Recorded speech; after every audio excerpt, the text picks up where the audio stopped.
Cholera സ്ഥിരീകരിച്ച് ചികിത്സയിലായിരുന്ന ആലപ്പുഴ സ്വദേശി മരിച്ചു എന്ന വാർത്തയുണ്ട്. തലവടി സ്വദേശി രഘു PG ആണ് മരിച്ചത്. തിരുവല്ലയിലെ സ്വകാര്യ ആശുപത്രിയിൽ ചികിത്സയിലായിരുന്നു. ഇയാൾക്ക് മറ്റാരോഗ്യ പ്രശ്നങ്ങളും ഉണ്ടായിരുന്നു എന്നാണ് വിവരം. ശരത്തുണ്ട് കൂടുതൽ വിവരങ്ങളുമായി. ശരത്ത്, SS അല്പം ആശങ്കപ്പെടുത്തുന്നൊരു വാർത്തയാണ്. എന്താണ് കൂടുതൽ വിവരങ്ങൾ? മറ്റസുഖങ്ങളും ഈ രഘുവിനുണ്ടായിരുന്നു എന്നാണോ മനസ്സിലാക്കേണ്ടത്? Sharath, good morning.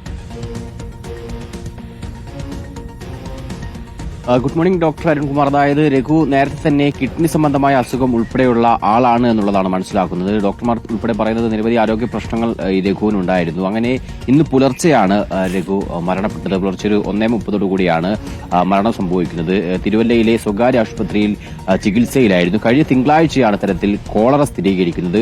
ആ ഘട്ടത്തിൽ തന്നെ ആരോഗ്യനില വളരെ മോശമായിരുന്നു. മറ്റ് ആരോഗ്യ പ്രശ്നങ്ങൾ കൂടി ഉള്ളതുകൊണ്ട് തന്നെ വെന്റിലേറ്ററിലായിരുന്നു രഘു ഉണ്ടായിരുന്നത്. തുടർന്ന് കഴിഞ്ഞ ദിവസം തന്നെ ഇത്തരത്തിൽ രോഗം മൂർച്ഛിക്കുകയും വളരെ ഗുരുതരമാണെന്നായിരുന്നു ഡോക്ടർമാരെ ബന്ധപ്പെട്ട സമയത്ത് ആ ഘട്ടത്തിലും പറഞ്ഞത്. ഇന്ന് പുലർച്ചെ മരണം സംഭവിക്കുകയായിരുന്നു. ഇപ്പോൾ മൃതദേഹം നിലവിൽ തിരുവല്ലയിൽ സ്വകാര്യ ആശുപത്രിയിലെ മോർച്ചറിയിൽ സൂക്ഷിച്ചിരിക്കുകയാണ്. 8 മണിയോടുകൂടി മൃതദേഹം ബന്ധുക്കൾ ഏറ്റുവാങ്ങും. തുടർന്ന് ഈ തലവടിയിലെ വസതിയിൽ അദ്ദേഹത്തിന്റെ വീട്ടിൽ പൊതുദർശനത്തിന് വെക്കും. വൈകിട്ട് 3:30 കൂടിയാണ് സംസ്കാര ചടങ്ങുകൾ നിശ്ചയിച്ചിട്ടുള്ളത്. ഒപ്പം നേരത്തെ ഇതിന്റെ ഭാഗമായി, അതായത് കോളറ സ്ഥിരീകരിച്ച പശ്ചാത്തലത്തിൽ തലവടി പഞ്ചായത്തിലും ഈ പഞ്ചായത്തിലെ 6ാം വാർഡിലും ഒക്കെ തന്നെ ആരോഗ്യ വകുപ്പും പഞ്ചായത്തും കൃത്യമായ ഇടപെടൽ നടത്തി പരിശോധന അടക്കം നടത്തിയിട്ടുണ്ടായിരുന്നു. ഈ പ്രദേശത്തെ കുടിവെള്ള സ്രോതസ്സുകളിലൊക്കെ തന്നെ പരിശോധന നടത്തിയിട്ടുണ്ട്. വെള്ളത്തിന്റെ സാമ്പിളൊക്കെ എടുത്ത് പരിശോധന നടത്തിയിട്ടുണ്ട്. നിലവിൽ ആർക്കും ഇത്തരത്തിൽ മറ്റാർക്കും കോളറ നിലവിൽ തലവടി പഞ്ചായത്തിൽ കോളറ ബാധിച്ചിട്ടില്ല.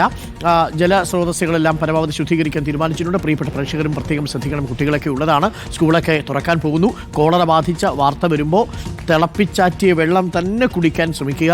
ഒരു തരത്തിലും മലിനമായ പ്രദേശത്ത് നിന്ന് സോഴ്സിൽ നിന്ന് വെള്ളം കുടിക്കാതിരിക്കാൻ പ്രത്യേകം ശ്രദ്ധിക്കണം. കോളറയൊക്കെ അവിടെയും ഇവിടെയൊക്കെ റിപ്പോർട്ട് ചെയ്യുന്നുണ്ടെങ്കിൽ അത് ആശങ്കപ്പെടുത്തുന്നതാണ്. സുരക്ഷിതമായ സ്ഥലങ്ങളിൽ നിന്ന് മാത്രം ചൂടുള്ള വെള്ളം മാത്രം കുടിക്കുക. ഇപ്പോൾ തലവടി പഞ്ചായത്തിൽ പക്ഷേ പ്രശ്നങ്ങളൊന്നും തന്നെയില്ല. അവിടെയാണ് ഇപ്പോൾ ഒരു മരണം റിപ്പോർട്ട് ചെയ്തിരിക്കുന്നത്.